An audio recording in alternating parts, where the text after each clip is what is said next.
یا اہل ایمان کو کیا۔ سورۃ بقرہ کے تیسرے رکوع کے آغاز میں اور یہاں پہ دو جگہ یا ایھا الناس کہا۔ پہلے سورۃ بقرہ کے تیسرے رکوع میں یہ بات کہی یا ایھا الناس اعبدوا ربکم، اے دنیا جہان کے لوگوں، اگر تمہیں عبادت کرنی ہے تو صرف اپنے رب کی۔ اور یہاں پہ آگے دوسرے بارے میں 5ویں رکوع کا آغاز اللہ رب العزت یا ایھا الناس سے کرتے ہوئے دنیا جہان کے لوگوں کو یہ بات کہہ رہے ہیں کلوا من طیبات ما کلوا مما فی الارض حلالا طیبا، اس زمین کے اندر جو حلال اور طیب میں نے چیزیں بنائی ہیں صرف وہ کھانا۔ اور یہ بات یاد رکھیں، حرام اور حلال کا اختیار صرف اللہ کے پاس ہے۔ کائنات میں کوئی بھی ایسا انسان نہیں ہے، کوئی بھی مخلوقات میں سے فرشتوں میں، انسانوں میں، جنوں میں، علی ھذا القیاس کسی میں بھی کسی کے پاس اختیار نہیں ہے کہ جس چیز کو اللہ نے حلال کیا ہے اسے حرام کر دے، اور جس چیز کو اللہ نے حرام کیا ہے اسے حلال کر دے۔ اس دنیا کے اندر اللہ نے اپنی مخلوقات میں سے سب سے زیادہ شرف جناب محمد رسول اللہ صلی اللہ علیہ وسلم کو عطا کیا۔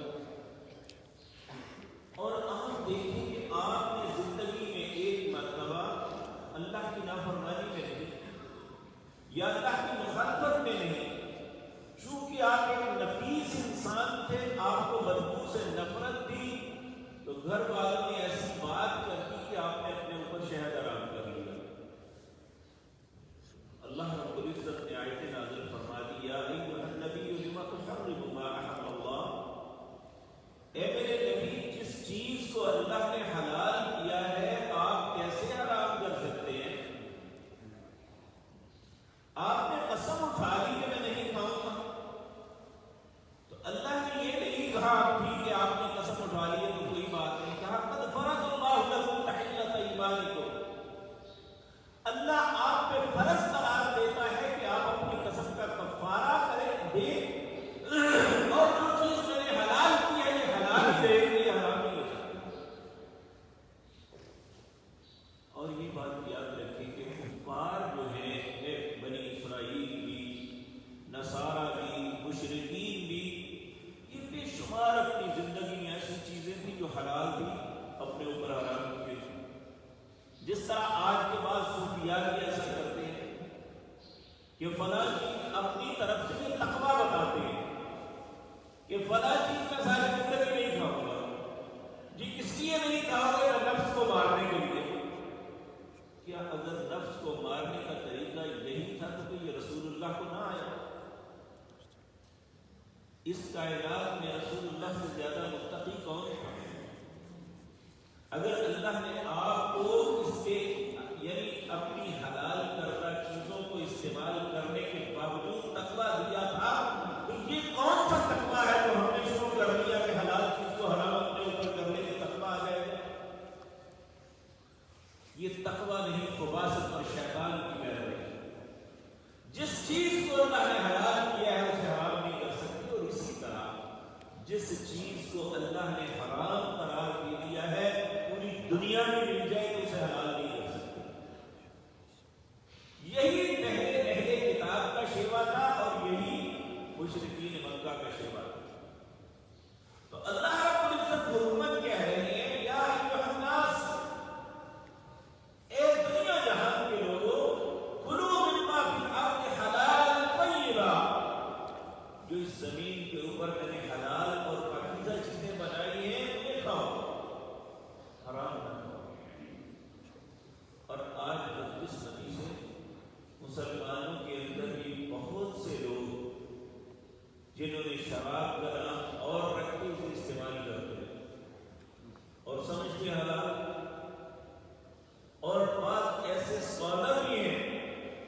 جو بظاہر مذہبی لبادہ اڑے ہوئے ہیں، لوگوں کو کہتے ہیں کہ اللہ نے کہیں آرام نہیں کیا۔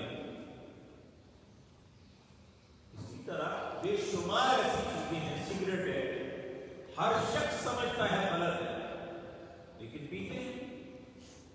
حتیٰ کہ بدقسمتی یہ دیکھیں کہ 10 12 سال کے بچوں کو یہ لت لگائی جا رہی ہے۔ چھوٹے چھوٹے بچے اسکول جاتے ہوئے آتے ہوئے چوری اپنے ماں باپ سے سب کچھ کرتے ہیں، اور ہمیں یہ سوچنا چاہیے ایسا کیوں کرتے ہیں۔ جب ایک بیٹا اپنے باپ کو ایسا کرتے ہوئے دیکھتا ہے تو وہ سمجھتا ہے یہ بری چیز نہیں ہے، چونکہ میرے بابا کرتے ہیں تو اس لیے میں کر دوں گا تو کیا ہو جائے گا۔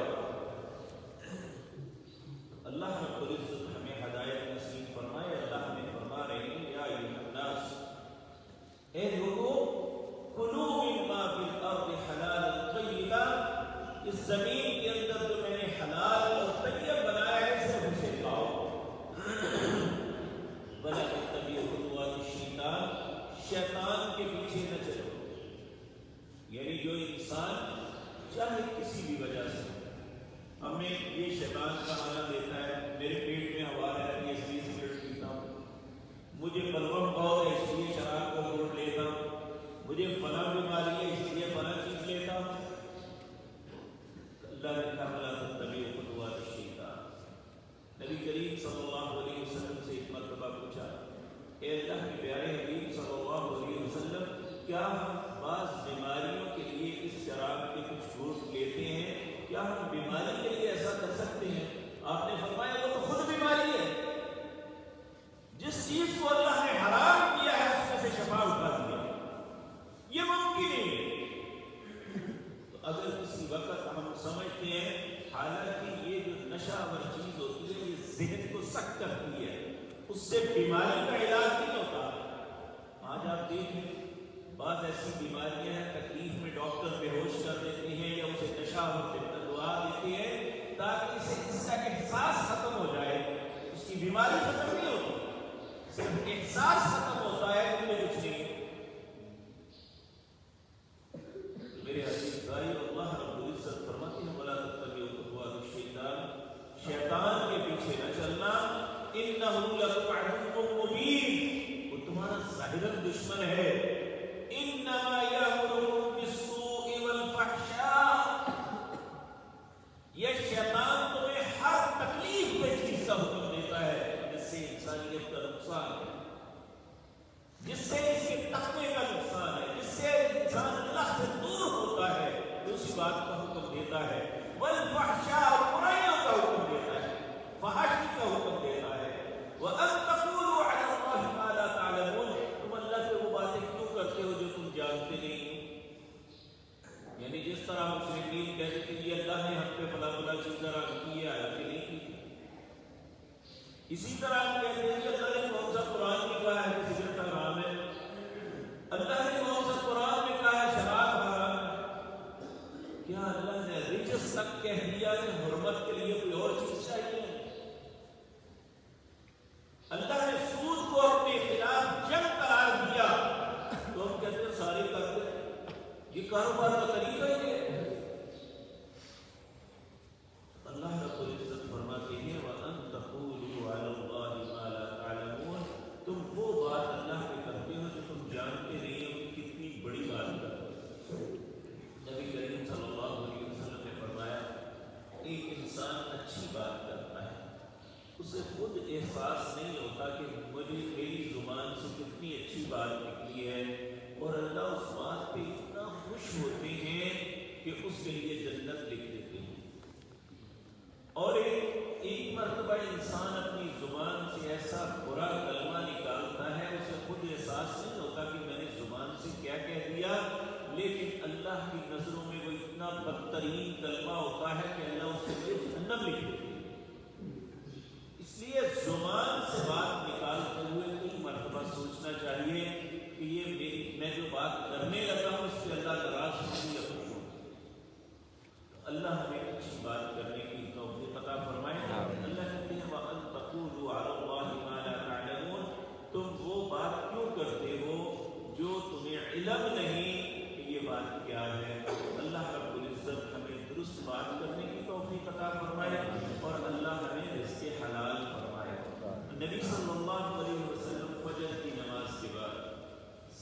سے پہلا جو ذکر کرتے یہی کرتے اللہم انی اسألک علما نافعا، اے میرے اللہ میں تجھ سے سوال کرتا ہوں ایسے علم کا جو دینے والا ہو، ورزقا طیبا، ایسے رزق کا جو پاک ہو، وعملا متقبلا، اور ایسے عمل کا جو تیری بارگاہ میں قبول ہو جائے۔ آپ 3 مرتبہ فجر کی نماز کے فوراً بعد ان کلمات کو ادا کرتے ہیں۔ اس میں اہم بات جو درمیانی بات ہے وہ یہ ہے ورزقا طیبا، رزق ایسا مجھے عطا کر، ایسی چیز کھاؤ جو طیب پاک